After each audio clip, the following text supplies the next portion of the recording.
Hi friends, welcome to my YouTube channel Sanjay academy. कैसे हैं आप सभी लोग।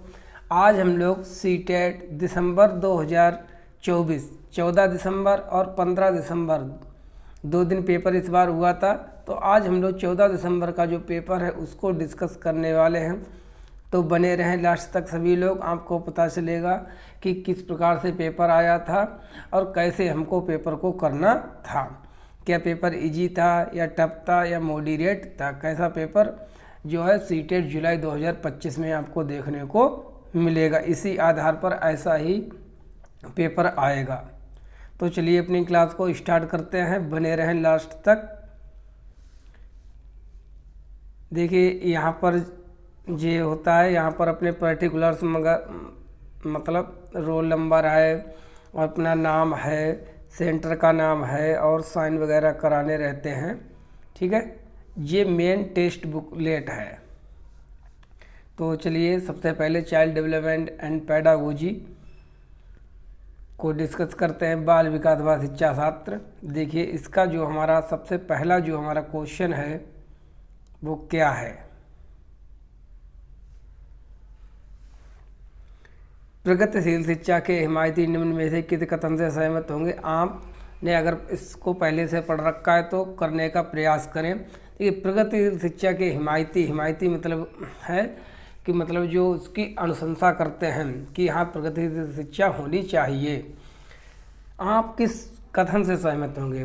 बचपन एक अलग जीवन चरण है जिसमें बच्चे के रूप में वे क्या है के बजाय वयस्कों के रूप में क्या बनेंगे ज़्यादा महत्व रखता है, गलत है। बच्चे स्वाभाविक रूप से अच्छे होते हैं, समाज उन्हें भ्रष्ट करता है, ये भी गलत है। बच्चे स्वाभाविक रूप से असभ्य होते हैं, अनसिविलाइज्ड होते हैं, उन्हें नैतिक मानव बनाने के लिए समाजीकरण आवश्यक है, ये पूरी तरह से सही नहीं है, इसलिए गलत है। बच्चे एक सामाजिक, सांस्कृतिक, आर्थिक संदर्भ में पैदा होते हैं और यह पृष्ठभूमि के विकास को प्रभावित करती है। देखिए जैसा कि मैंने आपको कई बार पढ़ाया था कि आप याद रखिए D बराबर H मल्टीप्लाई E। जो बच्चे का D फॉर डेवलपमेंट विकास होता है वह H फॉर हेरिडिटी उसकी आनुवंशिकता, E फॉर इन्वायरमेंट पर्यावरण, इन दोनों की अंतःक्रिया से ही निर्मित होता है। जैसा कि वुडवर्थ ने कहा। तब प्रत्येक बच्चे का सामाजिक, वो किस समाज से आता है, उसकी संस्कृति और अमीर है, गरीब है या मिडिल क्लास से है, उसकी ये सभी स्थिति अलग अलग होती है, यही उसके विकास को प्रभावित करती है। यही है हमारी प्रगतिशील शिक्षा। इसलिए हमारा पहले का चौथा वाला बिल्कुल सही है। समझने पर सभी लोग ध्यान देंगे। क्वेश्चन नंबर सेकेंड, विकास के आयाम के तहत भावनाओं, आत्मधारणा तथा परिवारों, साथियों, दोस्तों के साथ पारस्परिक संबंधों में परिवर्तन का अध्ययन किया जाता है। ठीक है, दूसरों के साथ हमारे संबंध है, अपनी भावनाएं हैं, तो कौन से विकास में आती हैं। क्या भाषाई विकास में आती? नहीं। संज्ञानात्मक विकास में तो मस्तिष्क का विकास आता है, भौतिक विकास में नहीं। तो इसका जो कौन सा करेक्ट आंसर है, तो इसका जो हमारा पहला ही आंसर सही है। सामाजिक, जिसको हम कहते हैं psycho social development. Next question number 3, व्यवहार, रुचियाँ, दृष्टिकोण, कौशल, व्यक्तित्व लक्षण जिन्हें एक संस्कृति विशेष जेंडर के लिए उपयुक्त मानती है उन्हें के रूप में संदर्भित किया जाता है और यह होते हैं। मतलब लड़के हैं तो ऐसे ही होंगे, लड़कियां हैं तो ऐसी ही होंगी। इस प्रकार से हमने उनको एक फ्रेम में बांध दिया कि ये होंगे तो इनका ऐसा ही व्यवहार है। ठीक है, ये इसी प्रकार के होते हैं। उन्हें के रूप में संदर्भित, उसको क्या कहते हैं, जेंडर पहचान कहते हैं, जेंडर भूमिकाएं कहते हैं, जेंडर भूमिका, जेंडर पहचान क्या कहते हैं। तो इसका जो आंसर क्या होगा हमारा, देखिए सबसे पहले तो अगर हम किसी को भी अगर एक ही दृष्टिकोण से, एक ही कौशल से, एक ही इंटरेस्ट से बांधे तो उसको कहते हैं हम जेंडर भूमिकाएं। इसको हम कहते हैं जेंडर भूमिकाएं। ठीक है, इसको इंग्लिश में कहते हैं जेंडर रोल्स। तब जेंडर पहचान वाला तो जो है वो गलत हो जाए, तो पहला भी गलत हो जाएगा और चौथा जी तो दोनों गलत हो गए। और उन्हें संदर्भित किया था, यह रूप से होते हैं। ये किस रूप से परिभाषित किया जाता है? इनको सांस्कृतिक रूप से परिभाषित किया जाता है। तो तीसरे का आंसर जो है वो दूसरा हो जाएगा। जेंडर भूमिकाएं और सांस्कृतिक रूप से परिभाषित होते हैं। अभी हम लोग बहुत सारे क्वेश्चन की प्रैक्टिस भी करेंगे। क्वेश्चन नंबर 4, असर्शन और रीजन। ये क्वेश्चन बहुत पूछे जाते हैं, 6 क्वेश्चन तक पूछे गए हैं आउट ऑफ 30। आप समझ सकते हैं 1/5 पेपर इसी से आ गया था CDP में। समावेशी कक्षा में सभी पाठचर्या अनुकूलन में शैक्षिक बच्चों को विशेष बच्चों के लिए निम्न स्तर करने के लिए निर्देशित किया जाना चाहिए।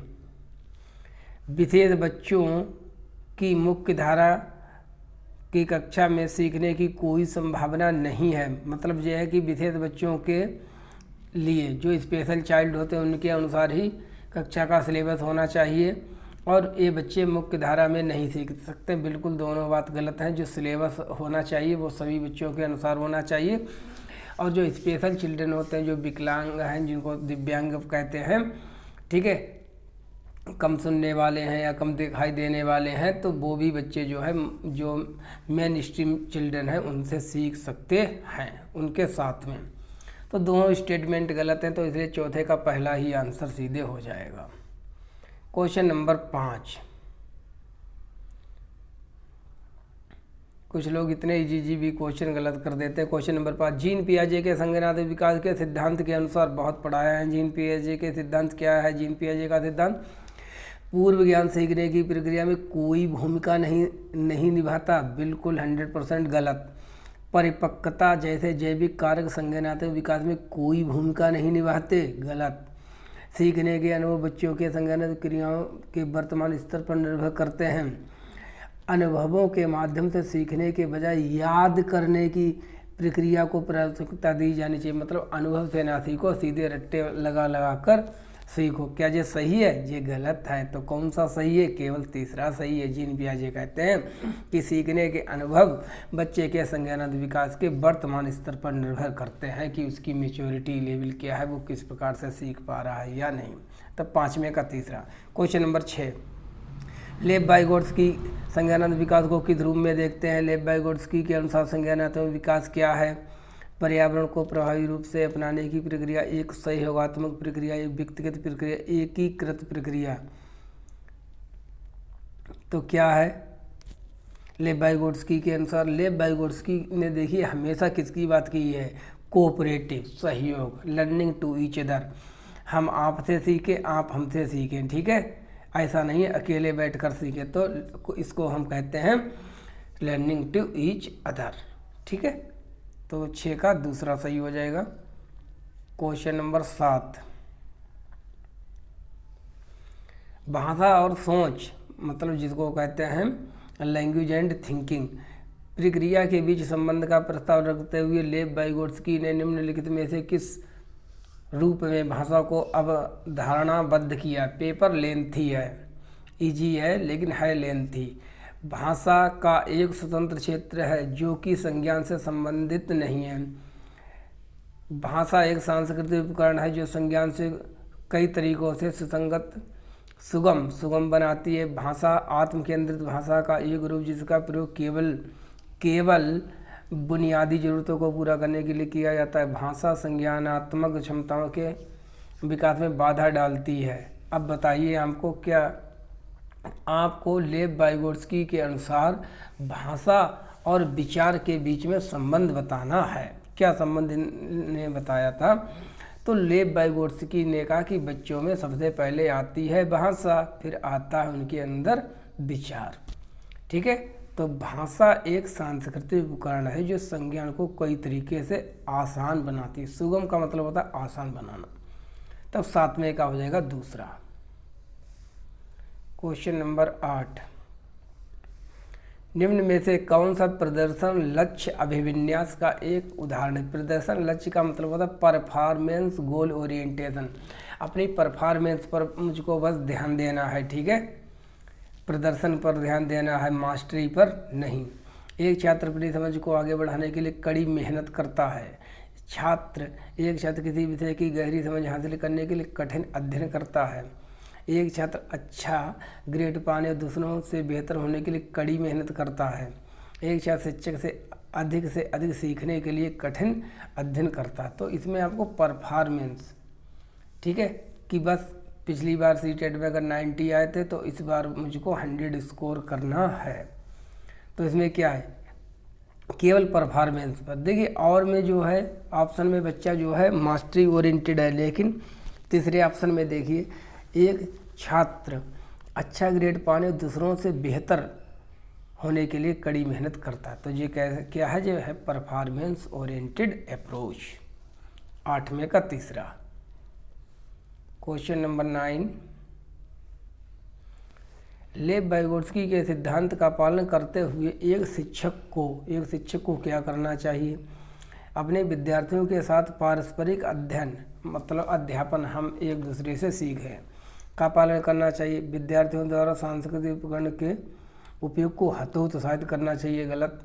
विद्यार्थियों द्वारा कंठस्थ, यहीं पर मिल गया रटना शब्द, गलत। देखिए जो हमने नेगेटिव पॉजिटिव वाली क्लास बनाई हुई है CDP की डाली हुई है, तो जिसने भी ना देखी हो वो सभी लोग जाके देख ले। विद्यार्थियों को एक दूसरे के प्रतिस्पर्धा कंपटीशन करना, सभी गलत। तो नामे का हमारा जो है आंसर पहला हो जाएगा। अपने विद्यार्थियों के साथ पारस्परिक अध्यापन का पालन करना चाहिए। क्वेश्चन नंबर 10,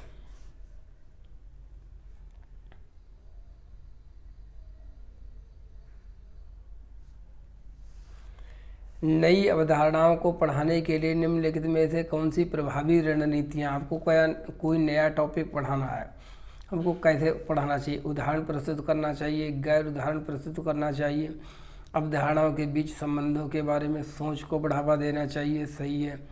एक परिभाषा देना और छात्रों को याद करने के लिए, आप परिभाषाएं बच्चों को याद नहीं कराएंगे, तो चौथा तो बिल्कुल गलत है। चौथा जहाँ पर है वो गलत है, ठीक है। और इनमें पहला, दूसरा, तीसरा तीनों सही है, इसलिए 10वें का जो हमारा आंसर नंबर 4 हो जाएगा। क्वेश्चन नंबर 11, निम्नलिखित में से किस विधि में शिक्षक और विद्यार्थी अपनी भूमिकाओं का विनिमय करते हैं? मतलब शिक्षक विद्यार्थी से सीखता है, विद्यार्थी शिक्षक से सीखता है।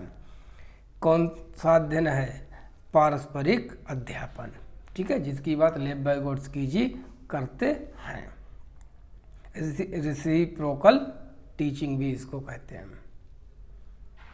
क्वेश्चन नंबर 12,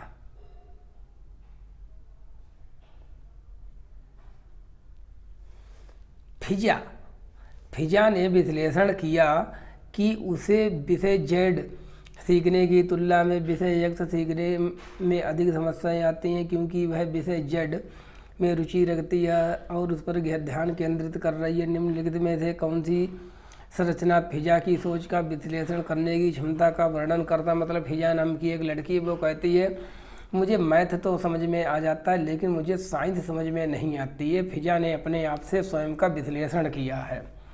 तो इस चीज़ को क्या कहते हैं? जब अपनी सोच के बारे में सोचते हैं, जब अपना एनालिसिस स्वयं करते हैं, तो इसको हम कहते हैं मेटाकोग्निशन, अधिसंज्ञान, ठीक है, अधिसंज्ञान। इसलिए 12 का दूसरा सही है। क्वेश्चन नंबर 13, हमेशा इससे 1-2 क्वेश्चन आते हैं। हार्वर्ड गार्डनर के बहुबुद्धि सिद्धांत का प्रस्ताव है कि बुद्धिमत्ता का आदमी सफलता का सफलतापूर्वक अनुमान लगा सकती है। बुद्धि समय के साथ बदलती है। बुद्धि मुख्य रूप से आनुवंशिक विरासत में मिलती है। मतलब अगर पिताजी विद्वान थे तो आप भी विद्वान होंगे। बुद्धि को सटीक रूप से मापा जा सकता है क्या? नहीं, बुद्धि को सटीक रूप से नहीं मापा जा सकता। तो तीसरा चौथा तो देखते खन गलत है दोनों। और बुद्धि का सफलतापूर्वक आप अनुमान सही से भी नहीं लगा सकते हैं। तो इसका कौन सा सही हो जाएगा? इसमें सही हो जाएगा हमारा बुद्धि समय के साथ बदलती रहती है। हो सकता है आज किसी चीज़ में आप कमज़ोर है, कल आगे बढ़कर आगे चलकर आप उस चीज़ में बहुत ज़्यादा महारत हासिल कर दें, बहुत होशियार हो जाए। क्वेश्चन नंबर 14, हालांकि अंतर समूह व्यक्तिगत विभिन्नताओं की संभावना मौजूद है, फिर भी स्वलीनता वाले अधिकांश विद्यार्थी अंतर समूह व्यक्तिगत विभिन्नता, जिसको हम कहते हैं इंट्रा ग्रुप इंडिविजुअल डिफरेंसेस, प्रत्येक व्यक्ति संसार में अलग है, संलीनता वाले अधिकांश विद्यार्थी जिनको ऑटिज्म होता है, ठीक है, वो क्या करते हैं, ऑटिज्म वालों की विशेषता का हमको बताना है। कल्पनाशील खेल के उच्चतर कौशलों का प्रदर्शन करते हैं, गलत। उन्नत सामाजिक भावनात्मक पारस्परिकता की उपलब्धि प्राप्त करते हैं, ये भी गलत है। उन्नत बहुत अच्छी प्रकार से संवाद के कौशल प्रदर्शित करते हैं, ये भी गलत। तो जो संलीनता वाले होते, जो ऑटिज्म से संबंधित होते हैं, वो दिनचर्या या चरणों का बहुत सख्ती से पालन करते हैं। अगर उनको कोई काम करना है तो वो करते ही हैं, ठीक है। तो दिनचर्या का ये अच्छी प्रकार से पालन करते हैं, रूटीन का। इसलिए 14 का हमारा हो जाएगा चौथा। Question number 15।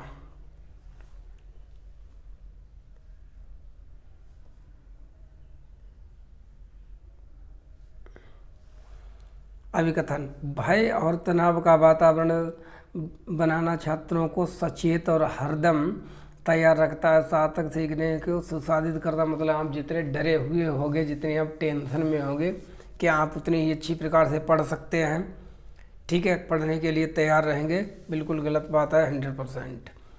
अधिगम केवल बाहरी कारकों द्वारा निर्धारित होता है। क्या अधिगम बाहरी, अधिगम माने सीखना, क्या सीखना बाहरी चीज़ों से प्रभावित होता है? नहीं, बाहरी और आंतरिक दोनों चीज़ों से प्रभावित होता है। इसलिए इसके जो है दोनों ऑप्शन कैसे हैं, सॉरी, दोनों स्टेट, अभिकथन और कारण दोनों गलत हैं, इसलिए 15 का पहला सही है। Question number 16।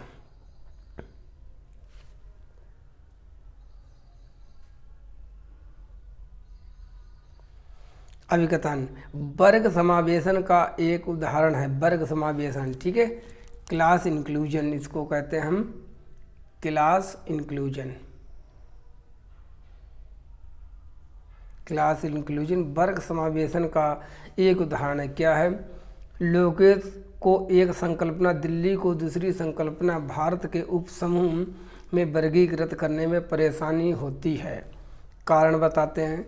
यह समझाना कि भावनाएं स्मृति और सीखने को कैसे प्रभावित करती हैं। स्व विनियमित सेल्फ रेगुलेटेड सीखने की संसाधित कर सकता है। तो अभिकथन है, लोकेश को एक संकल्पना, जैसे दिल्ली है, दिल्ली को दूसरी तो भारत, भाई भारत में ही तो दिल्ली है, दिल्ली क्या है? भारत की राजधानी है। तो ये वर्गीकरण है, ये भारत हमारा है, ठीक है, ये भारत है, इसके अंदर ही तो दिल्ली है, वर्गीकरण करने में परेशानी होती है। तो इसमें ठीक है, परेशानी होती है, सही है। ये समझना कि भावनाएं स्मृति और सीखने को कैसे प्रभावित करती हैं। अब देखिए, ऊपर क्वेश्चन है संकल्पना से संबंधित, वर्गीकरण से संबंधित, नीचे है भावनाओं से संबंधित। सही दोनों है, लेकिन व्याख्या नहीं कर रहा है, इसलिए इसका जो आंसर होगा वो तीसरा वाला होगा। देखिए, इसमें 4 प्रोबेबिलिटी होती हैं, या तो दोनों सही होंगे, ठीक है, या दोनों गलत होंगे। व्याख्या तभी होगी जब दोनों सही होंगे। अगर दोनों गलत हैं तो व्याख्या हो ही नहीं सकती, ठीक है। Question number 17।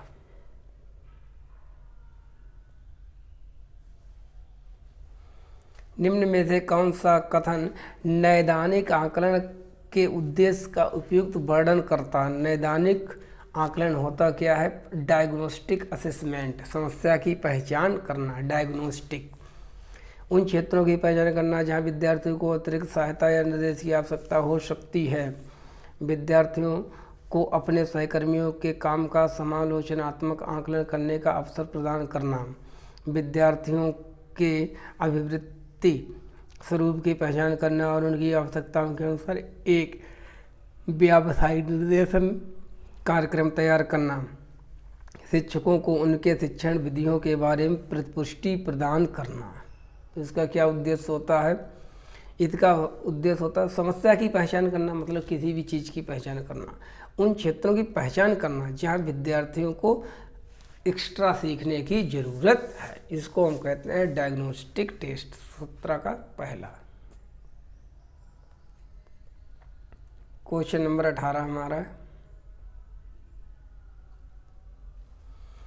10 साल की काकुली गणित के एक कठिन सवाल से जूझ रही है।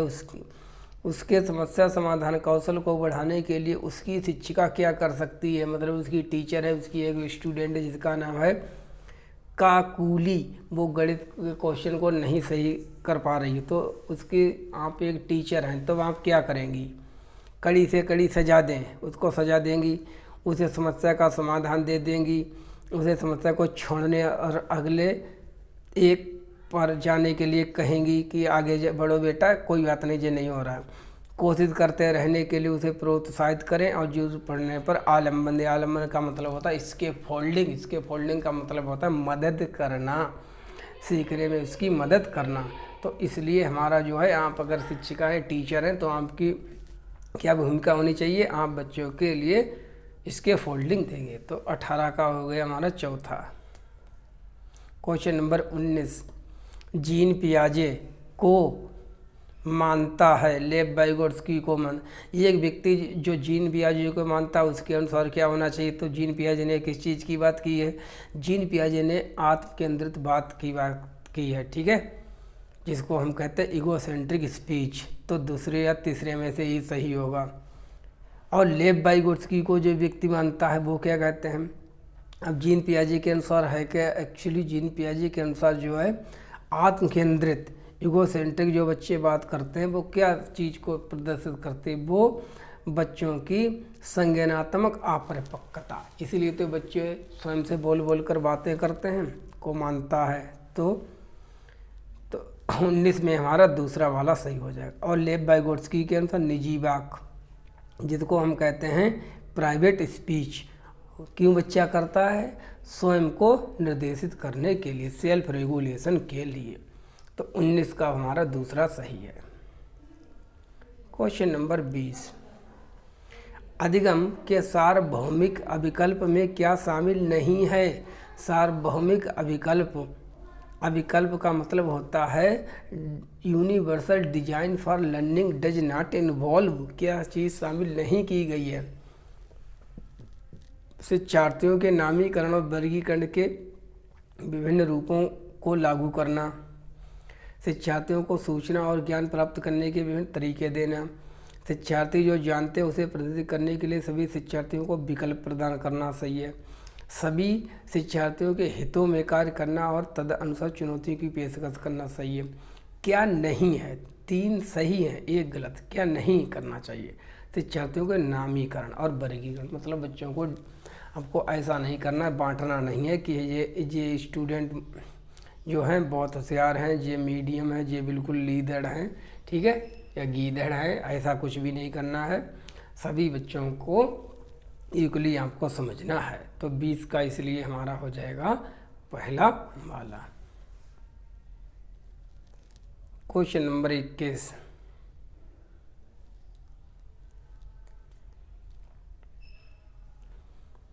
लॉरेंस कोहलबर्ग के सिद्धांत के बारे में निम्नलिखित में से कौन सा कथन सही है। लॉरेंस कोहलबर्ग क्या कहते हैं, ये नैतिक तरफ पर संस्कृति और जेंडर के प्रभाव को ध्यान में रखता है। लॉरेंस कोहलबर्ग ये बच्चों में नैतिक विकास की प्रगति के सटीक अवस्थाओं को निर्दिष्ट नहीं करता है। यह प्रायोगिक विधियों द्वारा किए गए अध्ययन पर आधारित है। यह बच्चों को दुविधात्मक स्थितियां प्रस्तुत करता है। क्या करता है बच्चों को, मतलब लॉरेंस कोहलबर्ग ने जो अपना जो एक्सपेरिमेंट किया जाता था, वो सिद्धांत दिया था, उसके बारे में कौन सा कथन सही है, किस चीज़ पर आधारित था। तो ये बच्चों को दुविधात्मक स्थितियां देता कि बताइए हिंज अगर चोरी करता तो क्या होता, हिंज चोरी नहीं करता तो क्या होता। ठीक है भाई, हिंज अगर चोरी नहीं करता तो उसकी बीवी मर जाती, और हिंज ने चोरी की है तो उसको जेल होगी।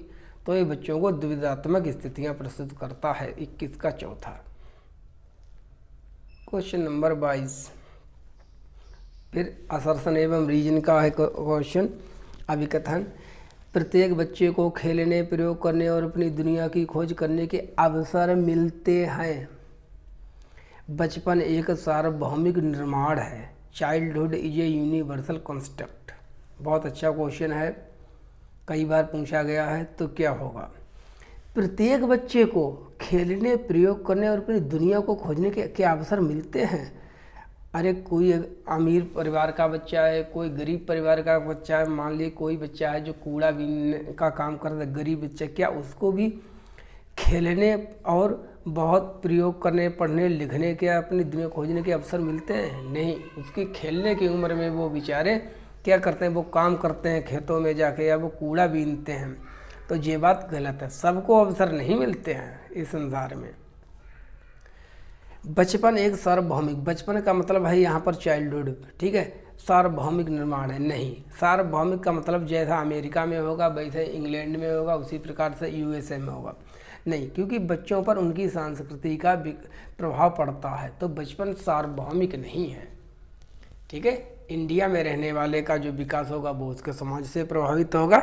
इसलिए जो दोनों स्टेटमेंट कहते हैं दोनों गलत हैं। 22 का पहला हो जाएगा। अगर आपका कोई डाउट रह जाता तो आप हमसे कमेंट बॉक्स में पूछ सकते हैं, वैसे आपका कोई डाउट रहेगा नहीं। निम्न में से कौन से एक ऐसे प्रश्न का उदाहरण है जो विवेचनात्मक, ठीक है, सोच को बढ़ावा देता है, जिसको हम कहते हैं एनालिटिकल थिंकिंग। किसी चीज़ को चीर फाड़ करके, ठीक है, उसके अलग अलग पक्षों को अलग करना, इसको कहते हैं विश्लेषण करना या विवेचनात्मक सोच। द्वितीय विश्व युद्ध जर्मनी का नेता कौन था? सीधा सा क्वेश्चन है, इसका आंसर दे देना है। द्वितीय विश्व युद्ध किस वर्ष समाप्त हुआ? सीधा सा वन लाइनर है। द्वितीय विश्व युद्ध में कौन से देश प्रत्यक्ष रूप से शामिल थे? सीधे से 5 देश शामिल थे या 10 देश शामिल थे, उनका नाम बता देना है। काहे का विश्लेषण, काहे कि इसमें सोचना ज़्यादा। द्वितीय विश्व युद्ध के फैलने में किन कारकों का योगदान था? इसके लिए हमको सोचना पड़ेगा, मनन करना पड़ेगा, ठीक है, अलग अलग चीज़ों को लिखना पड़ेगा। तब सबसे ज़्यादा इसमें जो है चौथा वाला जो ऑप्शन है, उससे बच्चों की सोच विकसित हो रही है, इसलिए 23 का चौथा सही होगा। क्वेश्चन नंबर 24, उन बच्चों को जिन्हें दृष्टि बाधिता है, मतलब दिखाई कम देता है, उन्हें शामिल करते समय शिक्षकों को का उपयोग करना चाहिए। जो किस चीज़ को शामिल करना चाहिए? जिन बच्चों को दिखाई कम देता है उनके लिए किस चीज़ का उपयोग करें? ब्रेल, तो ब्रेल मेथड है जो कि लुई ब्रेल ने दिया था, तो दूसरा होगा या तीसरा होगा, ठीक है। चाहिए जो किस पर आधारित है? ब्रेल जो है वो एक स्पर्श प्रणाली है, ठीक है, ऑडिटरी टैक्टाइल सिस्टम, जिसमें बच्चे छू सकते हैं कि कहाँ पर ऐसे पॉइंट वगैरह होते हैं, वो ऐसे घुमाते हैं, ठीक है, फिर वो अक्षर को बनाना सीखते हैं। तो इसलिए हमारा जो इसमें आंसर हो जाएगा वो हो जाएगा ब्रेल। जैसे ब्रेल एक स्पर्श, ठीक है, तो 24 का दूसरा। क्वेश्चन नंबर 25, आप एक शिक्षक हैं जो अपने छात्रों को आलोचनात्मक और रचनात्मक रूप से सोचने के लिए प्रोत्साहित करना चाहते हैं। निम्नलिखित में से कौन सी रणनीति इस प्रकार की चिंतन को बढ़ावा देने में सबसे अधिक संभावना है, जिससे बच्चों का आलोचनात्मक और रचनात्मक रूप से सोचें, उनका विकास हो? इसके लिए हमको क्या करना चाहिए? विषय पर व्याख्यान देना और छात्रों को विस्तृत नोट्स प्रदान करना गलत। एक परियोजना सौंपना जिसमें छात्रों को किसी विषय पर जानकारी को याद कर रखना, याद नहीं रखना है, ठीक है। छात्रों को उनके अपने समाधान खोजने के लिए खुले सिरे वाले प्रश्न प्रदान करना, ओपन एंडेड क्वेश्चन प्रदान करना, जिससे बच्चों की सोच विकसित हो सके। ओपन एंडेड क्वेश्चन क्या होते हैं? वे क्वेश्चन जिनके आंसर एक से अधिक हो सकते हैं, होते हैं। तो 25 का तीसरा।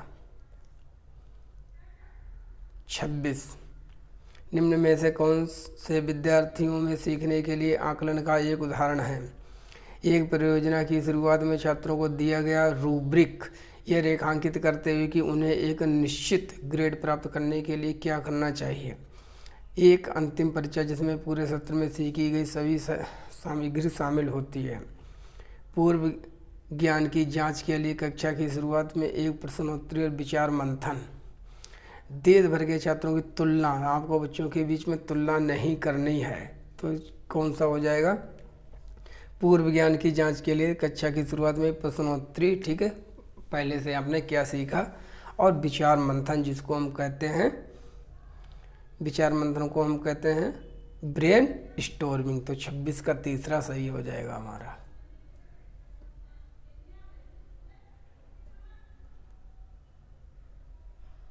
ठीक है, हो जाइए 26 में क्वेश्चन क्या है, निम्न में से विद्यार्थियों को सीखने के लिए असेसमेंट फॉर लर्निंग का एक उदाहरण है। ये परियोजना की शुरुआत में दिया गया रूब्रिक ये रेखांकित करते हैं कि एक निश्चित ग्रेड प्राप्त करने में क्या करना चाहिए। अच्छा, सीखने के लिए है ना, सीखने के लिए मतलब सिखाने से पहले, तो इसके लिए इसका आंसर पहला वाला सही होगा। ठीक है, ये तो अधिगम का आकलन हो गया, तीसरा तो अधिगम का आकलन है, इसलिए 26 का पहला सही है। क्वेश्चन नंबर 27, लड़कों की तुलना में लड़कियों में सामाजिक और सांस्कृतिक कारकों से अधिक प्रभावित होने की जन्मजात प्रवृत्ति होती है। मतलब लड़कियां ज़्यादा शर्मीली हो सकती हैं, ठीक है, ज़्यादा बाहर नहीं निकलती हैं, घर के अंदर ज़्यादा रहती हैं और कम ताकत वाले काम करती हैं, जन्मजात उनमें प्रवृत्ति होती है। ये एक अभिकथन है। कारण, लड़कियां आनुवांशिक रूप से लड़कों की तुलना में अधिक सेंसिटिव होती हैं, अधिक संवेदनशील और भावनात्मक रूप से कमज़ोर, मतलब ज़्यादा जल्दी रोने लगती हैं, हंसने लगती हैं, कमज़ोर होती हैं, जिसके कारण उनकी सामाजिक अपेक्षाओं के अनुरूप होने की संभावना अधिक होती है कि लड़की है, जैसी आएगी शादी होके हम उसको अपने हिसाब से ट्रेन कर लेंगे, ठीक है, काढ़ लेंगे, ठीक है, ये होता है, सिखा लेंगे। वो अधिक संवेदनशील होती हैं। तो बताइए क्या बात है, ये दोनों सही है, बिल्कुल कोई रॉकेट साइंस नहीं है, ठीक है, सोसाइटी से हमारे रिलेटेड है, तो इसका क्या आंसर हो सकता है। तो देखिए, ये बात नहीं कि लड़कियां लड़कों की तुलना में सामाजिक और सांस्कृतिक कारण अधिक प्रभावित होने जन्मजात प्रवृत्ति, ऐसी उनमें जन्मजात कोई भी कला नहीं होती है। ठीक है, जब आप तुलना करें लड़का और लड़कियों की तो दोनों को बराबर ही मानकर चलना है, ठीक है, किसी भी प्रकार से अनइक्वल मत लेना, इसलिए पहला गलत। दूसरा, आनुवांशिक रूप से अधिक संवेदनशील, लड़के भी बहुत संवेदनशील होते हैं, ठीक है, और उनको हम भावनात्मक रूप से तैयार कर सकते हैं, ऐसा नहीं है, ठीक है, दोनों यहाँ पर भी आपको बराबर लेंगे, तो इसलिए ये भी गलत हो जाएगा, दोनों गलत हैं इसमें। जब दोनों गलत हैं तो 27 का पहला वाला जो हमारा है वो सही होगा। क्वेश्चन नंबर 28, बहुत ये क्वेश्चन आते हैं, 6 से 7 प्रश्न तक पूछे गए हैं। अभिकथन, 12 साल की अमाना हर बार डर जाती है जब शिक्षिका उसे ब्लैक बोर्ड पर गणित की समस्या का जवाब देने या हल करने के लिए कहती है, क्योंकि उसे डर है कि शिक्षिका उसे डांटेगी और वह शर्मिंदा होगी। जब एक छात्र असुरक्षित और चिंतित महसूस करते हैं तो उनकी शिक्षा पर प्रतिकूल प्रभाव पड़ता है। बताइए, बहुत इजी क्वेश्चन है। अरे आप एक स्टूडेंट हैं, ठीक है, जिसका नाम है अमाना, 12 साल की है, उसकी टीचर कहते हैं कि अमाना बोर्ड पर आओ और इस क्वेश्चन को करके दिखाओ, ठीक है, गणित का कोई क्वेश्चन दे दिए। तो अमाना बहुत डर जाती है, क्यों? क्योंकि उसे लगता है कि अगर मैंने गणित का क्वेश्चन सही से नहीं किया तो मैडम मुझे बहुत डांटेंगी, ठीक है, और मुझे बहुत बेइज्जत होना पड़ेगा, इसके कारण वह डर जाती है। सही बात है। जब छात्र असुरक्षित मतलब अगर उसको ये कॉन्फिडेंस होता अमाना को, कोई बात नहीं, गलत हो गया तो क्या है, आगे सीख लेंगे और कोई बेइज्जती नहीं होगी मेरी, ठीक है, तब उनका तो उसके सीखने पर उसका निगेटिव इफेक्ट नहीं पड़ता। तो अभिकथन तो इसमें जो है वो बिल्कुल सही है और कारण भी सही है, बिल्कुल सही बात है। जब आप डर जाएंगे तो आप अपनी बात को सही से नहीं कह पाएंगे, इसलिए दोनों सही है और व्याख्या भी करता है। तो 28 का दूसरा सही है। क्वेश्चन नंबर 29,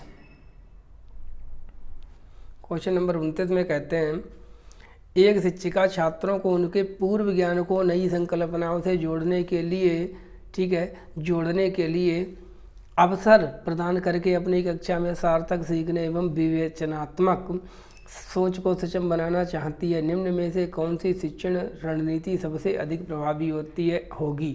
एक शिक्षिका जो बच्चे पहले क्या सीख कर आए उसको क्या हमको सिखाना, उससे वो जोड़ना चाहती है। इसके लिए वो बच्चों को अवसर देती है कि बच्चों की जो सोच हो वो कैसी हो, वो विवेचनात्मक हो सके, वो चौतरफा सीख सके, सोच सके, बनाना चाहती है। तो इसके लिए कौन सी प्रणाली है या किस प्रकार से बच्चों को सिखाया जा सकता है। छात्रों को नई सामग्री से संबंधित कार्य को पूरा करने के तरीकों के बारे में चरण दर चरण मार्गदर्शित प्रदान करना, नई सामग्री पर व्याख्यान देना और छात्रों को याद करने के लिए महत्वपूर्ण शब्दों की सूची प्रदान करना बिल्कुल गलत। छात्रों को पाठ्यपुस्तक के अध्याय को पढ़ाने और अंत में प्रश्नों के उत्तर देने के लिए कहना। अध्याय छात्रों से नई सामग्री से संबंधित अपने स्वयं के अनुभव साझा करने के लिए कहना कि बताओ बेटा, आज हम ये चीज़ पढ़ने वाले हैं, इसके बारे में आप पहले से क्या जानते हैं। तो सबसे अच्छा जो है वो चौथा वाला ऑप्शन है, इसलिए 29 का चौथा सही है। लास्ट क्वेश्चन है CDP का। एक समावेशी कक्षा में शिक्षक को क्या करना चाहिए। समावेशी कक्षा में प्रतिस्पर्धा की भावना को बढ़ावा देकर बच्चों को बेहतर करने के लिए प्रोत्साहित करने की कोशिश करना चाहिए। नहीं, प्रतिस्पर्धा को बढ़ाना नहीं, प्रतिस्पर्धा मतलब कंपटीशन को बढ़ावा नहीं देना है। बच्चों में कमियों की पहचान करना कि किस बच्चे में क्या कमी है और उन्हें सही ढंग से नामीकरण करना, मतलब वही लेबलिंग करना। अलग अलग शैक्षणिक क्षमताओं के आधार पर बच्चों को अलग करता है। बच्चों की विभिन्न आवश्यकताओं के अनुरूप पाठचर्या और शैक्षणिक रणनीतियों को संशोधित करता है। तो समावेशी शिक्षा के अनुसार शिक्षक को क्या करना चाहिए। देखिए, मैं एक समावेशी कक्षा में पढ़ाने वाला शिक्षक हूँ, ठीक है, और मैं समावेशी कक्षा का सम्मान करता हूँ। तो मुझे क्या करना चाहिए, तो मुझको बच्चों की विभिन्न आवश्यकताओं की, बच्चों की डिमांड क्या है, उसके अनुरूप पाठचर्या और शैक्षणिक रणनीतियों को, मतलब मेथड से हमको बच्चों को पढ़ाना चाहिए। तो 28 जो है क्वेश्चन नंबर 30 का चौथा सही है। तो चलिए अपनी क्लास को आज को यहीं पर कंप्लीट करते हैं, ठीक है। आज हमने CDP कर लिया, इसके आगे हम मैथ साइंस करेंगे, SST करेंगे, हिंदी इंग्लिश लैंग्वेज सब कुछ करेंगे। तो जिन लोगों ने भी अभी तक चैनल को सब्सक्राइब ना किया, चैनल को सब्सक्राइब कर लें, जुड़े रहे हमारे साथ। बिल्कुल आपका इस बार CTET क्लियर होगा, ठीक है। चाहे अब नए एस्पिरेंट हो या पुराने हो, कई बार CTET को दे चुके हैं हम। थैंक यू सो मच, जुड़े रहें हमारे साथ। मिलते हैं नेक्स्ट वीडियो में।